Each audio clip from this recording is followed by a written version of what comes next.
बिस्मिल्लाहिर्रहमानिर्रहीम। जनाब, स्टोरीज़ मैंने शेयर करनी है 3।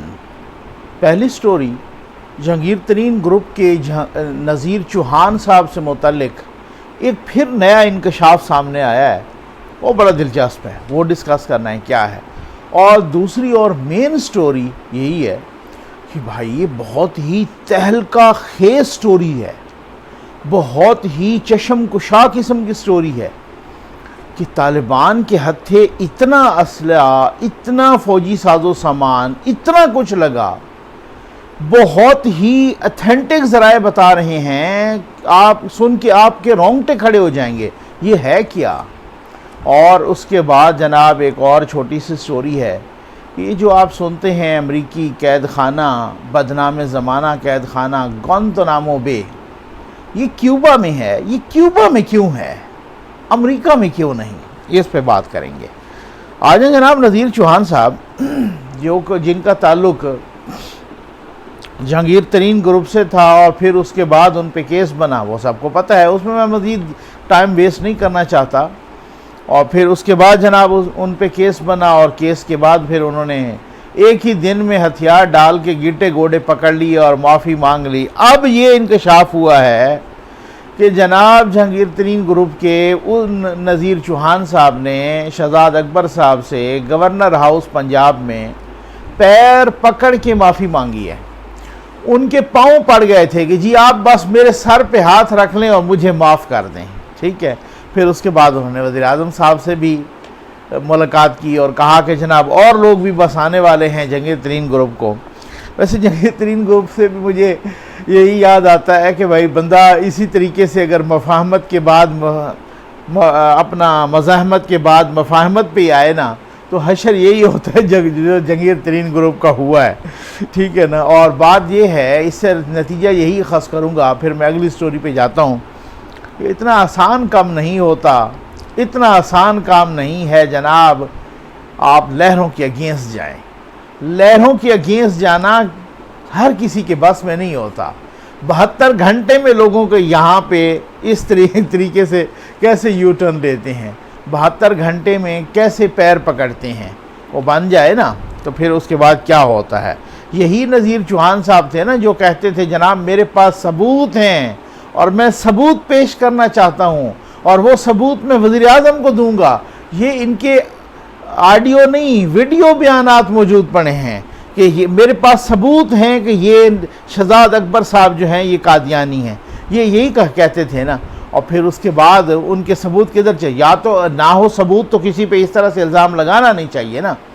और अगर आपके पास सबूत थे तो अब वो सबूत किधर गए हैं, ठीक है ना। और हम कहते हैं जनाब नवाज़ शरीफ साहब का, हम कहते हैं मरीम नवाज़ साहबा का, कि जो एक यूँ समझ लें कि सालों से जो है ना डटे हुए हैं उसूलों पर और वो उन उसूलों पर कंप्रोमाइज़ नहीं कर रहे, तो फिर दाद बनती है ना। फिर अगर कोई दाद दे तो उनको ये नहीं कहना चाहिए कि जनाब आप फलां को सपोर्ट कर रहे हैं, ठीक है ना। ये होता है उसूल परस्ती।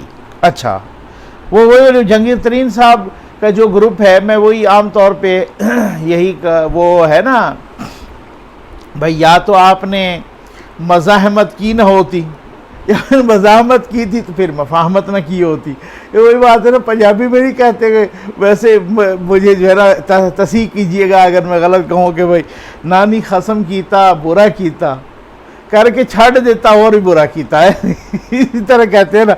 आगे आए जनाब अमरीकी कांग्रेस के एक रुकन जिनका ताल्लुक़ रिपब्लिकन से है, ठीक है, उन्होंने इस बात का इंकशाफ किया है और उनका ताल्लुक़ रिपब्लिकन से भी है, अमरीकी कांग्रेस के रुकन हैं और उनका ताल्लुक़ साबका ताल्लुक़ अमरीकी बहरिया से भी है, ठीक है ना।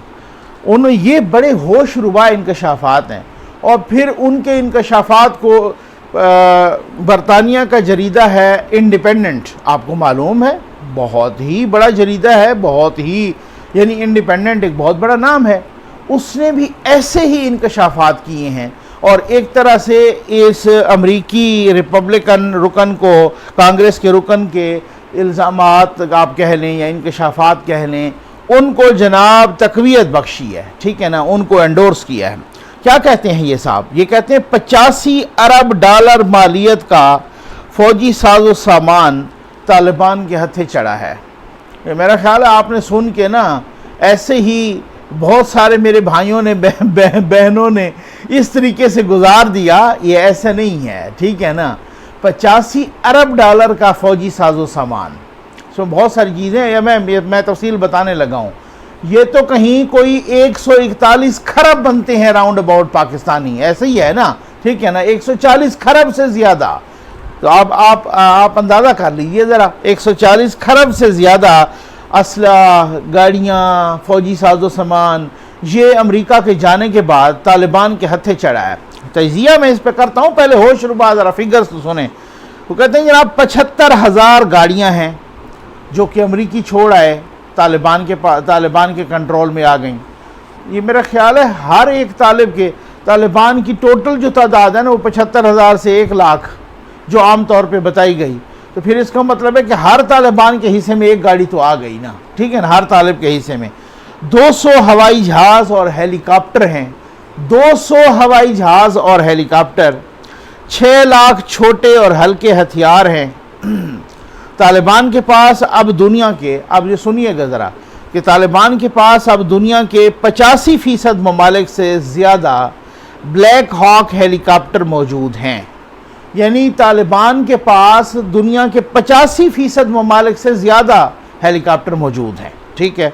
अच्छा, अंधेरे में देखने वाले चश्मे, वो जो होते हैं ना अंधेरे में देखने वाले चश्मे जिनसे नज़र आता है लगा के अंधेरे में भी, गूगल नाइट्स, ठीक हो गया ना, तभी सब साजो सामान भी है, ठीक है। और ऐसे लोगों का बायोमेट्रिक डाटा भी उनके हथे चढ़ गया है जो अमेरिका के साथ काम करते थे। अब उस साहब ने, यानी कि रिपब्लिकन रुकन ने, कांग्रेस की जो रुकन है जिनका ताल्लुक रिपब्लिकन पार्टी से है, उन साहब ने इल्ज़ाम लगाया कि कल को अगर अमरीकियों पे हमला होता है उन्हीं हथियारों से, उसी साजो सामान से, और अमरीकी ज़ख्मी होते हैं तो इसका ज़िम्मेदार जो बाइडन होगा। अच्छा, अब इस पे मैं करता हूँ तबसरा, ठीक है। लेकिन साथ आज जनाब इंडिपेंडेंट यानी कि स्टोरी पर, जो बरतानवी जरीदा है इंडिपेंडेंट, उसने भी कहा A-29 सुपर टैकोनो बॉम्बर ड्रोन्स भी उनके कब्ज़े में आ गए हैं, तालिबान के कब्ज़े में। तालिबान का जदीद हथियारों के साथ हमने देखा सोशल मीडिया पे तस्वीर भी। उन्होंने भी कहा 2000 गाड़ियाँ, फौजी गाड़ियाँ, ठीक हो गया ना, fully loaded, 40 aircraft, 60 Black Hawks, 75,000 गाड़ियाँ वैसे ही, ठीक हो गया। 2000 तो वो अलग की है ना इंडिपेंडेंट ने। उसके बाद कहा है 6 लाख हथियार, 200 एयरक्राफ्ट, जबकि अमरीकी, अब सुनिएगा, जब अमेरिका ने बगराम एयरबेस छोड़ा यानी जुलाई में, तो उन्होंने, ये इंडिपेंडेंट लिख रहा है, उन्होंने कहा कि जब बगराम एयरबेस अमेरिका ने छोड़ा जुलाई में, तो अफगान आर्मी चीफ को भी पता नहीं था, ठीक है। और वहाँ पर जनाब 35 लाख जंगी साजो सामान छोड़ा। 35 लाख का नहीं, 35 लाख आइटम्स, 35 लाख गिनती, यानी कि ये देखें, ये गाड़ियाँ हैं, ये असला है, ये फ़लाँ चीज़ है, ये गिनती करके आइटम्स, ठीक हो गया ना। 35 लाख अशिया वो छोड़ी बगराम एयरबेस पर, और हमने देखा 1 घंटे के अंदर अंदर वहाँ पे तालिबान पहुँच गए और उन्होंने सब पे कब्जा कर लिया, ठीक है। वहाँ यानी उन्होंने हुकूमत को नहीं बताया, उस वक्त की हुकूमत को, उस वक्त के आर्मी चीफ को भी नहीं बताया, तालिबान को बताया, ठीक है ना। यही बात मैंने कहा था ना वीडियो में कि तालिबान को पता था कि अमेरिका जा रहा है, बाकी किसी को पता नहीं था। उसके बाद उन्होंने लिखा कि जनाब पानी की लाखों बोतलें हैं, एनर्जी ड्रिंक्स हैं, वो भी लाखों की तादाद में, खाने पीने की अशिया का एक बड़ा ज़ख़ीरा, ठीक हो गया ना। बगराम एयर बेस पर एक जेल, ये इंडिपेंडेंट लिख रहा है, कि जिसमें 5000 तालिबान और दाइश के लोग थे, वो सारे के सारे फ्री करवा लिए गए, ठीक हो गया ना, वो खैर से। अब उसके बाद जनाब मेरे सिर्फ 2 सवाल हैं, और वो सवाल ये हैं कि क्या ये गलती थी या जानबूझ के छोड़ा। मेरा ख्याल है ये बच्चे को भी पता कि ऐसा सवाल ही पैदा नहीं होता कि ये गलती हो। भाई ये जानबूझ के छोड़ दिया गया है कि जी इन्हीं के हथे लगे, और मेरा ख्याल है वो डेफिनेटली कोई मुआहदे का हिस्सा है। आप ये मुझे बताएं कि अमेरिका ने कब का ऐलान किया हुआ था क्या वो इनको नहीं ले जा सकता था इस असले को? अच्छा चले मान लिया कि कुछ असले को नहीं भी ले जा सकता था, क्या वो उस असले को या उन गाड़ियों को या उन जहाज़ों को क्या वो नकारा नहीं कर सकता था? वो डेफिनेटली नकारा कर सकता था। ठीक हो गया ना। अब उसके बाद आप देख लें, और दूसरा सवाल ये है कि अब वो कुछ लोग कह रहे हैं, कुछ अमरीकियों से उस अखबार ने इंटरव्यू किया और वो कह रहे हैं जनाब कि भाई तालिबान को ये असला चलाना नहीं आएगा। मैं ये नहीं मानता, ठीक, क्योंकि कम अज़ कम उस आर्मी को तो चलाना आएगा ना, कि जो आर्मी अमरीकियों के साथ 20 साल तक रही और वो इसी असले को, इन गाड़ियों को, इन ड्रोन्स को, इन सारी चीज़ों को उनके साथ साथ चलाती रही, उनको तो चलाना आएगा ना। तो अब वो किधर जाएंगे? अब वो तालिबान के साथ ही ज्वाइन करेंगे, इनके साथ ही आएंगे। तो ये कोई इतनी बड़ी रॉकेट साइंस नहीं है आजकल के दौर में कि जब वर्ल्ड एक ग्लोबल विलेज हो तो जनाब उनको चलाना नहीं आएगा, उनके साथ चलाने वाले बहुत सारे आएंगे जो उनको चला के देंगे। तो भाई ये बहुत बड़ी गेम है, बड़ी गंभीर गेम है। बस दुआ कीजिए अल्लाह ताला पाकिस्तान की भी हिफाजत करे, खित्ते की भी हिफाजत करे, अमन रहे, जो कि मुझे बहुत ही खदशात हैं। और जब मैंने खदशात का कहा और मैंने कहा कि पाकिस्तानियों ने रसगुल्ले खाने में जल्दी की है, तो बहुत सारे दोस्तों को एतराज़ था। अब वही चीज़ें सामने आ रही हैं या नहीं आ रही? बस ये देखिएगा, फिर मज़ीद भी सामने आएंगी। अब आ जाए जनाब कि ये गुआंतानामो बे जेल जो है, ये बदनाम ज़माना जो ये कैद खाना है, ये क्यूबा में क्यों है? इसी कैद खाने के बारे में मैंने जनाब पाकिस्तान में अफ़गान सफ़ीर जो थे साबिक मुल्ला अब्दुल सलाम ज़ईफ़, उनकी किताब पे भी बहुत ही एक डिटेल्ड एनालिसिस किया था। वो भी गुआंतानामो में थे और उन्होंने गुआंतानामो के पहले तो उन्होंने ये बताया कि किस तरीके से मुझे मुशर्रफ साहब के ज़माने में पाकिस्तानी सिक्योरिटी एजेंसीज़ ने किस तरीके से नंगा करके मुझे अमेरिका के हवाले किया था और पूरी डिटेल दी उन्होंने, बहुत ही होशरुबा। और फिर उसके बाद उन्होंने दिल खराश वो मनाज़र भी बताए थे गुआंतानामो बे के। तो ये गुआंतानामो बे जो है ये अमेरिका में क्यों नहीं? इससे मैं पता क्या है, ये सिर्फ कोई इन्फॉर्मेशन देना नहीं है। मेरी आदत ही नहीं है कि मैं बहुत बड़ा जनाब को फन खान बन के इंफॉर्मेशन, मुझसे बहुत ज़्यादा इंफॉर्मेशन आपको है और मैं आप ही से बहुत सारी इंफॉर्मेशन हासिल करता हूं। और ये इंफॉर्मेशन जो है कोई ऐसी बात नहीं है कि रॉकेट साइंस हो, ये इंफॉर्मेशन आम तौर पे मिल जाती है नेट पे। मैं इस इंफॉर्मेशन से कुछ अखज़ करना चाहता हूं। मेरा मकसद ये होता है कि कुछ इंफॉर्मेशन जो हो उससे कुछ अखज़ करना होता है। ये क्यों है? चलें, तालिब इल्मों के लिए तो है कि जो मेरे बच्चे हैं तालिब इल्म हैं उनके लिए तो एक इन्फॉर्मेशन हो सकती है। तो वो मतलब आजकल वैसे वो भी बहुत तेज़ है माशाल्लाह, वो हमसे बहुत ज़्यादा जो है ना इंटरनेट इस्तेमाल और सोशल मीडिया का इस्तेमाल ये करते हैं। तो वो जनाब इस वजह से है क्यूबा में, कि अमेरिका में इस वजह से नहीं है, कि क्यूबा में इस वजह से है कि उनकी अदालतों की जुरिस्डिक्शन से ये बाहर हो जाए, क्योंकि ये एक बदनाम ज़माना कैद खाना है। इसमें कोई ह्यूमन राइट्स नहीं होते, इसमें कोई बहुत ज़्यादा सितम जुल्म, बहुत ज़्यादा इस तरह का तशद्दुद, बहुत ज़्यादा इंसानी हुकूक की खिलाफ वर्जी, इस तरीके से कि जी ये उनको सबको वो दहशतगर्द ही तस्वर किया जाता है। चाहे वहाँ पर बहुत सारे बेगुनाहों को भी पकड़ के ले, लेकिन जहाँ जो वो वहाँ पहुँच जाता है तो फिर कम अज़ कम वो अगर बेगुनाह भी हो तो साल 2 साल तो वहीं पर रगड़ा खाता है, उधर बंदे मर भी जाते हैं बहुत सारे।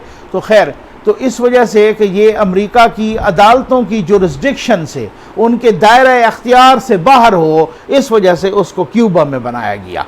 कि अगर वहाँ अमेरिका में हो तो फिर कोई बंदा जाके एप्लीकेशन दे देगा और फिर वो अदालतें इसको बंद करने का हुक्म कर देंगी। और आप ख़ुद बताएं कि वो अदालतें कितनी आज़ाद हैं कि जब वो बंद करने का हुक्म दें तो फिर ना तो अमेरिका के किसी आर्मी चीफ़ की ज़रूरत है, ना पेंटागन के किसी चीफ़ की ज़रूरत है, ना CIA चीफ़ की ज़रूरत है, ना अमेरिकी सदर की ज़रूरत है कि फिर वहाँ पे वो कह दे कि जी ये अदालत ने कह दिया है कि ये कैद खाना बंद करो और फिर उसके बाद जनाब फिर अब आप अंदाज़ा कीजिए कि उनकी अदालतों की आज़ादी का अंदाज़ा कीजिए। तो यहाँ पर तो फिर ये हालात हैं, यहाँ पर तो ये मामला है कि अदालत नहीं, चाहे कोई भी उल्टा खड़ा हो जाए, जहाँ अब आप समझ गए होंगे, ठीक। यहाँ अपनी अदालतों की ज़रा आज़ादी का, मुबैना आज़ादी का भी आप जायज़ा ले लें। और बाहर की, इसी वजह से तो विंस्टन चर्चिल ने कहा था कि जी आप उनको वज़रा ने कहा ना कि जी हम कहीं खदशा है कि जंग हार ना जाएं, तो उन्होंने बड़ा अजीब व गरीब सा जवाब दिया था अपने दोस्तों को, अपनी कैबिनेट को, अपने वज़रा को, अपने मुशीरान को, तो मुझे ये बताओ कि हमारी अदालतें इंसाफ कर रही हैं। हालांकि अगर कोई और होता तो कहते ये क्या सवाल गंदम जवाब चना, ठीक है ना, ये कैसे। उन्होंने कहा कि हम जंग हार जाएंगे, और जंग थी हमारी जर्मनी के साथ, तो फिर हम ऐसा तो नहीं है कि जंग हार जाएंगे। तो उन्होंने कहा कि क्या मुझे आप ये बताएं कि क्या हमारी अदालतें इंसाफ कर रही हैं। तो उन्होंने कहा जी बिल्कुल, इसमें कोई शक ही नहीं कि इंसाफ। उन्होंने कहा फिर आप खुद आप बेफिक्र हो जाएं, जिस मुल्क में इंसाफ हो रहा है, जिस मुल्क की अदालतें इंसाफ कर रही हैं, लोगों को इंसाफ दे रही हैं, वो मुल्क जंग नहीं हार सकता। आप बेफिक्र होकर बैठें और अपनी फ़ौज को कहें बेफिक्र होकर लड़े, और आप बेफिक्र होकर प्लानिंग और अपनी फ़ौज के कंधे से कंधा मिला के खड़े हों। अगर आपकी अदालतें इंसाफ कर रही हैं तो आप जंग नहीं हार सकते। अब आप देखेंगे कितना बड़ा, ये वही वाली बात है कि जिसमें हमारे वज़ीर आज़म साहब भी बार बार उसका जिक्र तो करते हैं, हज़रत अली करमल्लाहु वजहू के कौल का, कि जनाब के कुफ्र का निज़ाम तो चल सकता है लेकिन नाइंसाफ़ी और जुल्म का निज़ाम नहीं चल सकता। लेकिन शायद वो इस पर माज़रत के साथ अमल नहीं करते, और ना ही उनकी हुकूमत अमल करती है कि जहाँ पर गरीब की पहुँच से आटा भी निकल जाए, रोटी, पहले तो ये होता है 2 वक्त का खाना, उसको छोड़ दें, अब सिर्फ और सिर्फ खैर से आटा और रोटी, वो सालन के बगैर भी खैर से पहुँच से निकल गया। तो बात यह है कि इस वजह से अमेरिका का जो ये कैद खाना है गुआंतानामो बे, ये इस वजह से क्यूबा में है कि वो उनकी अदालतों की पहुँच से दूर रखना था, क्योंकि अगर अमेरिका में होता और अदालत कहती कि बंद करो, तो किसी की जुर्रत नहीं थी कि वो इसको बंद ना करता। तो बस ये अमेरिका पूरी दुनिया में ऊधम मचा दे, पूरी दुनिया में अगर इधर उधर उन्होंने वो उड़ा दे धज्जियाँ। मेरे कुछ दोस्त कहेंगे कि जनाब इराक़ में उन्होंने क्या किया, अफ़गानिस्तान में क्या किया, बहुत सारी जगहों पे उन्होंने क्या किया, वियतनाम में क्या किया, बहुत सारी इंसानों को इतनों को, लेकिन एटलीस्ट वहाँ जहाँ उनका अपना मुल्क है ना, वो वहाँ क्या कर रहे हैं, वहाँ उनको इंसाफ प्रोवाइड किया जा रहा है, वहाँ उनको वो इंसाफ की धज्जियाँ नहीं उड़ा रहे, वहाँ वो अदालतों में पिछले दरवाज़ों से नहीं जाते, वहाँ वो अपने किसी सदर को अदालतों के ऊपर इस तरीके से मुबैना तौर पे प्रेशर डाल के किसी तरीके, अब तो मुबैना मैं कह रहा हूँ, खुद जब जस्टिस नसीम हसन शाह कह के गए हैं कि जनाब वो जो है ना हम पे किस तरीके का प्रेशर था जुल्फ़िकार अली भुट्टो को फांसी देने के, खुद जो है ना अरशद मलिक साहब कह के गए हैं कि इस तरीके की मुझे वीडियो दिखाई गई कि आप इस तरीके से, आप थोड़ा सा सब्र रखिए, इत्मीनान रखिए। कुछ अरसे के बाद मुझे लग रहा है कि जो पनामा के बेंच में भी जो जजेस थे वो आहिस्ता आहिस्ता जैसे रिटायर हो रहे हैं, थोड़े अरसे के बाद इंटरव्यूज़ आएंगे और बहुत सारों के ज़मीर जागेंगे, और फिर जब ज़मीर जागता है तो फिर आपको पता है बहुत सारा। चल, उम्मीद है आपको वीडियो पसंद आई होगी। आपका बहुत बहुत शुक्रिया।